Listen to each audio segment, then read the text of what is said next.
If you are wondering how you can charge your POCO X7 Pro, let me quickly explain. So as you know, this smartphone supports 90 watts wired charging, and I'm using actually 125 watt power brick from Motorola and also dedicated cable. And this smartphone, to fully charge, it actually takes around 50 minutes from 0 to 100%. And now I'm just going to show you how you can also charge this smartphone a little bit faster thanks to the options that you can find in the settings. So as you can see, now we got the quick charging, and when you open settings, you can go into battery.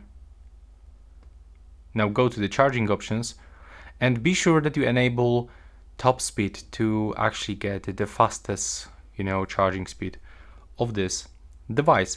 And you can also use any other cables, like you can even use other bricks. So for example, here I have brick from my Sony camera, and sometimes also when I just forgot to get the 125 power adapter, I'm using this one, and it also works fine. You don't have to purchase an original Xiaomi charger. You can use from any other brand, and the same with the cables.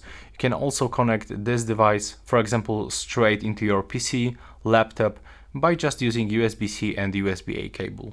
So this is it. Thanks for watching, and please subscribe.